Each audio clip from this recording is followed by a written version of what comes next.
aprenda a enxergar as coisas como Deus enxerga. A Bíblia diz que Deus disse que Jó era íntegro, reto, temente a Deus e que se desviava do mal. E nós não reconhecemos Jó dessa forma. Todas as vezes que nós vamos falar de Jó, a gente só fala que Jó era paciente.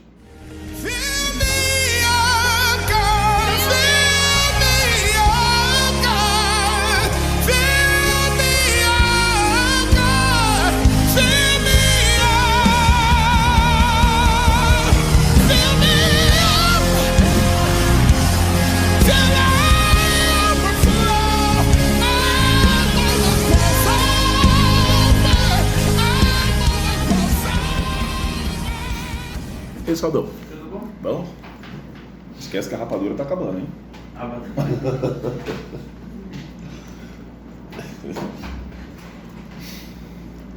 Falar sobre dificuldades. Peraí. Falar sobre dificuldades. Mas um bom propósito dentro da dificuldade. E aí vamos ler o versículo, né? O versículo que eu sei, mas não lembrava. 2 de Pedro, nós vamos ler 2 versículos. Esse nós vamos para Daniel, capítulo número 4. Mas vós sois a geração eleita, o sacerdócio real, a nação santa, o povo adquirido, para que anuncieis as virtudes daquele que vos chamou das trevas para a sua maravilhosa luz. Só até aí, perfeito. Ó, mas vós sois geração eleita, sacerdócio real. Lá em Apocalipse está escrito que Deus é Rei dos Reis. Então ele não está falando, essa conversa não é para a Rainha Elizabeth, está falando do Edson, está falando de mim, de você, Luciano, do seu Adão, né? Ele está nos devolvendo essa identidade na compra. Ele nos estabeleceu como um sacerdócio real, de uma nação santa, de um povo adquirido. E seria importante que esse versículo parasse aqui, tivesse um ponto, mudasse de assunto, mas não, ele traz um propósito. E qual é o propósito? Para que anuncieis. E não é anunciar qualquer coisa, a virtude daquele que vos chamou de onde? Das trevas. E não é só para a luz dele é perfeita, é maravilhosa, é extraordinária.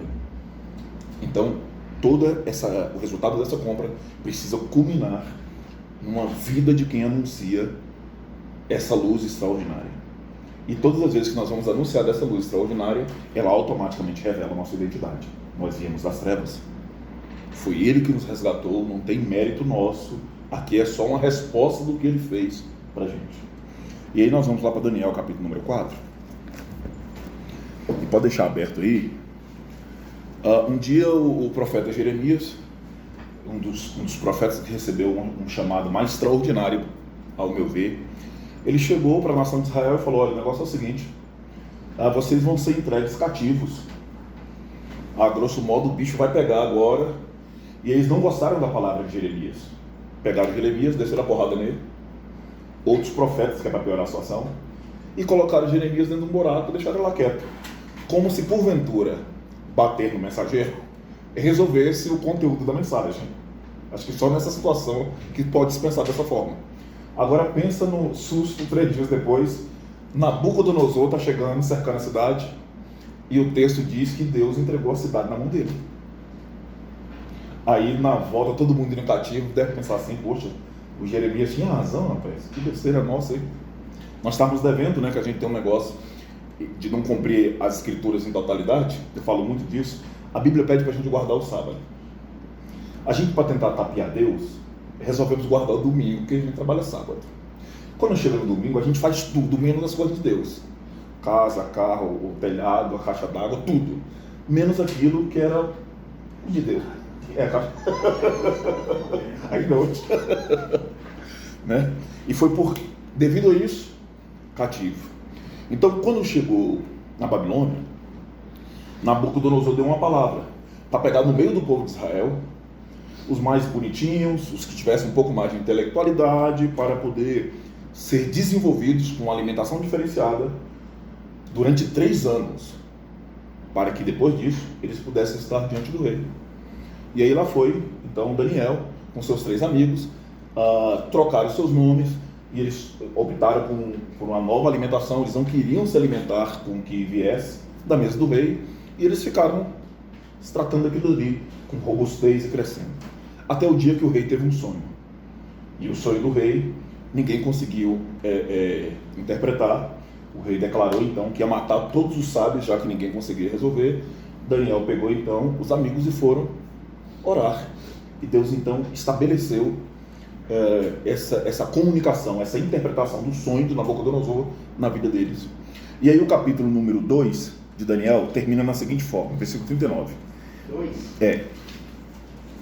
Eu falei Daniel 4, mas é Daniel 3, viu? Falei 4 só para ver se vocês estavam espertos mesmo. O final do capítulo 2 diz assim: E pediu Daniel ao rei, e constituiu ele sobre os negócios da província de Babilônia a Sadraque, Mesaque e Abednego, mas Daniel permaneceu na porta do rei. Então, a partir desse momento, esses três estão constituídos, eles têm um trabalho, eles têm um ofício diante do rei para responder ao rei acerca dessas coisas, acerca de tudo que eles vão fazer. O rei, então, manda fazer uma estátua de ouro, coloca a estátua de ouro em um determinado lugar e estabeleceu que todo aquele que, quando tocasse uma determinada corneta ou buzina, seja lá o que fosse, as pessoas precisariam se curvar àquela estátua. E aí os fofoqueiros de plantão começaram a prestar atenção em Sadraque, Mesaque e Abednego e viram que eles não estavam fazendo aquilo. Eles não se curvavam àquela idolatria. E aí então o rei mandou chamar os três. E aí ainda no capítulo 2, versículo 16, eles dão essa resposta para o rei. Responderam Sadraque, Mesaque e Abednego e disseram ao rei Nabucodonosor: Não necessitamos de te responder sobre esse negócio. Eis que o nosso Deus, a quem nós servimos, é que nos pode livrar. Ele nos livrará da fornalha de fogo ardente e da tua mão, ó rei. E, se não, fica sabendo, ó rei, que não serviremos a teus deuses, nem adoraremos a estátua de ouro que levantastes. Agora preste atenção. Os três estão com uma espécie de cargo de confiança, uma indicação política, por assim dizer. E eles não se dobraram a um conceito errado, equivocado, que fere todo o ensinamento que eles tiveram, como quem verdadeiramente vem de Israel, e estabelecem um marco de fé. E ainda declaram que por mais que tenha uma fornalha ardente ali, Deus vai livrar. Mas se Deus não quiser livrar, eles não vão se curvar àquilo.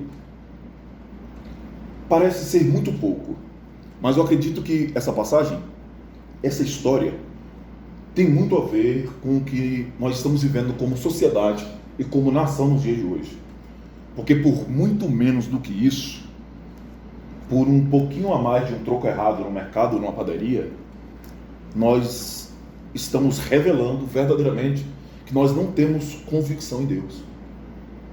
Por muito menos do que isso, a nossa fé, ela tem sido deixada de lado.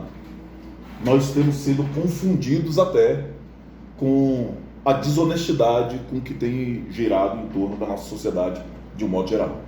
Por muito menos que isso. A história segue. Nabucodonosor fica irado com isso e manda então aquecer um pouco mais a fornalha. O texto lá em cima vai dizer que eles foram atados, a partir do versículo 21, com seus vestidos, com a sua capa, com as suas túnicas e seus chapéus, para poder ser lançado dentro dessa fornalha ardente. E no versículo 22 diz que a fornalha estava tão quente que quando aqueles que estavam levando eles para a fornalha chegaram perto, eles morreram. A tal ponto que os três caíram para dentro da fornalha. Olha como é que está a situação. Então o livramento não aconteceu dentro da fornalha. O livramento começou fora, porque como nós estamos aqui andando juntos, você está me levando para um lugar, como meu algoz, e aquilo que deveria me matar, mata você primeiro e a mim não faz nada já aqui fora. Então o livramento desses três já começou aqui. A fornalha estava tão quente que quando chegou em determinado lugar, os que estavam levando morreram e eles permanecem vivos. Tem um baque. Eles caem atados dentro daquele lugar que está quente. O rei deve ter dado uma comemorada, né? E foi dar uma espiadinha. Quando ele olha lá dentro, a surpresa é grande. Ele lança 3, na intenção de matar os 3, e deu cria. Tem um a mais ali dentro. E aí ele fica assustado com essa realidade. Versículo 24, vamos ler aqui, daqui por diante. Então o rei Nabucodonosor se espantou e se levantou depressa e falou, dizendo aos seus conselheiros: não lançamos nós dentro do fogo 3 homens atados? Responderam e disseram ao rei: é verdade, ó rei. Respondeu dizendo: eu, porém, vejo 4 homens soltos. 4 homens soltos. Ele não deveria estar vendo nenhum, porque se a fornalha está quente a tal ponto que está, dependendo do tempo dessa queda, já era para ter consumido tudo. Ele está vendo 4 homens soltos ali dentro, que andavam passeando dentro do fogo, sem sofrer nenhum dano. Ponto e vírgula. E o aspecto do quarto é semelhante ao Filho de Deus, porque é necessário fogo para que se revele o Filho. Então o livramento começou lá em cima. Eles já estão livres da morte, da dificuldade que eles iriam passar a partir do momento que os algozes morreram. Daí para frente é só para revelar aos demais: ei, verdadeiramente Deus ama o mundo de uma tal maneira que enviou o seu único Filho para que todo aquele que nele crê não pereça, mas tenha a vida eterna. Eles já estão livres. E aí agora, a partir desse ponto, apenas revelar o Filho. Versículo 26. Então, chegando-se Nabucodonosor à porta da fornalha de fogo ardente, preste bem atenção, a fornalha tem uma porta. Por que lançaram os 3 por um buraco, por um telhado de onde eles caíram? Não seria muito mais viável levá-los educadamente lá dentro? A fornalha tem uma porta. E o mais bacana de tudo isso, se essa fornalha tem uma porta, e eu sou um desses 3 que entro dentro desse lugar em desespero, a primeira coisa que eu ia caçar um meio de fazer é identificar essa porta e meter o pé para eu poder sair de lá. Como os discípulos que estavam muito assustados no barco, eu vou falar isso por uma experiência própria, estavam num barco com 2 amigos em Pernambuco, e a maré começou a bater no barco. Um amigo meu pulou dentro d'água. Irmão, eu não entendi. Quando é que você vai conseguir ter socorro dentro de um contexto desse, fora do barco, do que dentro dele? Ele pulou na água. Daqui a pouco eu tive que ter trabalho para tirar ele da água, para colocar dentro do barco de novo, correndo o risco de eu ser o afogado da vez. Então os discípulos estão dentro do barco, e se eles estão desesperados, eu vou falar, ia fazer igual tu, Jovenildo. Eles iam pular dentro da água. Mas eles tiveram ainda a sensatez de acordar Jesus, que é o único que pode resolver aquela situação. Então, dentro de Sadraque, Mesaque e Abednego, existe essa calmaria de quem entende, como Cristo falou lá na frente, que no mundo tereis aflição. E a aflição que nós passamos no mundo, ela precisa ter um propósito. Como nós lemos em 2 Pedro, em 1 Pedro, anunciar. Como nós estamos vendo na prática aqui, anunciar. Como nós vimos na vida de Jeremias, anunciar. Então a dificuldade que eu estou passando, ela só vai conseguir alcançar um propósito se essa dificuldade anuncia e revela o Filho de Deus para o mundo, como aconteceu nesse fator, como aconteceu nessa questão. E aí, o versículo 26, e aqui nós terminamos, diz assim: então, chegando Nabucodonosor à porta da fornalha ardente, falou dizendo: Sadraque, Mesaque e Abednego, preste bem atenção nisso aqui, servo do Deus Altíssimo, saí e vinde. Mudou. O cara estava revoltado. O texto diz que ele chamou homens mais poderosos do que eles para poder colocar lá dentro. E a partir dessa situação, de todo esse contexto de dificuldade que eles viveram, alterou a percepção de que uns vê. Não é mais alguém que está apenas ocupando um lugar dentro da Babilônia. Não é mais alguém que não está apenas querendo se curvar como quem tem uma teimosia. Não. Servo do Deus Altíssimo. Revelou aquilo que talvez cada um deles tivesse somente dentro do coração. Sair, pode vir. E só então, e eu gosto demais desse então, e é aqui que eu me baseio para dizer que se eu estivesse lá, talvez eu tivesse enxergado essa porta e eu fosse tentar meter o pé para poder sair, já que eu não me queimei ainda, né? Então, só então, os 3 saíram do meio do fogo. Então, enquanto o rei não reconhece que Luciano é servo do Deus Altíssimo, permaneça no fogo mais um pouquinho. Enquanto alguém não reconhece que verdadeiramente o filho está ali ao teu lado, permanece no fogo mais um pouco e ore para que o reconhecimento do outro que vê e percebe chegue logo. Então, as dificuldades, elas só são dificuldades para quem não tem propósito e para quem não tem identidade em Deus. Para quem verdadeiramente foi resgatado, isso daqui é o de menos. Jeremias, no fundo daquela cisterna, depois de ter apanhado tanto que apanhou, continuava servindo a Deus. E se você fosse chegar e perguntar para ele, o que você está fazendo aí, Jeremias? Eu estou aqui apenas em obediência à palavra de Deus. Costumo dizer isso ultimamente, e tenho repetido muito isso.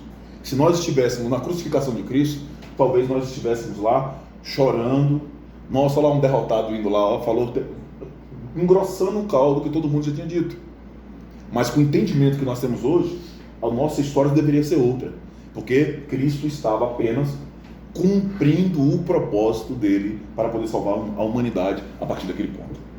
Então, primeiro, não quebre princípios. Não é porque eu fui colocado dentro de um patamar, dentro de um cargo, seja lá o que for, que isso me dá o direito de quebrar os princípios que Deus estabeleceu. O que Deus disse não, para mim é não. E o que Deus disse sim, para mim continua sendo sim. Não quebra princípio, independentemente do que vier à frente. Segundo ponto, tenha sua fé alicerçada em Deus. Se Deus livrar, ok. Se Ele não livrar, continue tendo a sua fé alicerçada nele. Terceiro, aprenda a enxergar as coisas como Deus enxerga. A Bíblia diz que Deus disse que Jó era íntegro, reto, temente a Deus e que se desviava do mal. E nós não reconhecemos Jó dessa forma. Todas as vezes que nós vamos falar de Jó, a gente só fala que Jó era paciente. Deus diz uma coisa a respeito do Edson, e eu não acredito no que Deus disse a respeito do Edson. Eu prefiro colocar um adjetivo pessoal para poder falar dele. Nós precisamos aprender a enxergar as coisas como Deus vê. Deus não livrou esses 3 da fornalha. O livramento aconteceu antes deles caírem lá. Porque antes deles caírem, os que estavam com eles já tinham morrido.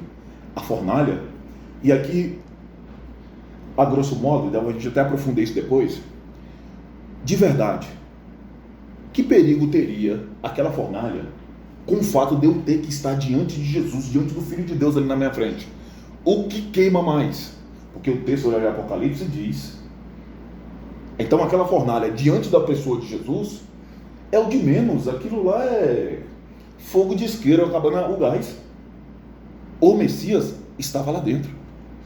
Então o livramento começou antes. A partir daquele ponto, eu estou sendo um canal de Deus na terra para enxertar o Filho do Salvador dentro do coração de alguém que está à minha volta. Não se desespere, por mais dificultoso que seja. E na hora que for sair, sai andando. Está pegando fogo, mas não está te queimando. Igual o Pedro, está aqui andando em cima da água, cara, está tudo numa boa, está tudo tranquilo. Pare de olhar as coisas que estão em volta e apenas continue andando rumo ao alvo, que é Cristo, que tudo já deu certo, já tem tempo. Então nós precisamos aprender, como eu tenho dito, voltar para as Escrituras e com muita pressa. A nossa vida cristã tem sido assim, uma derrota por não aceitarmos a verdade disso. Não quebre princípios e permita que Deus use a sua vida para fazer com que o outro reconheça que verdadeiramente o Filho dele está ali e que nós somos servo do Deus Altíssimo. Amém?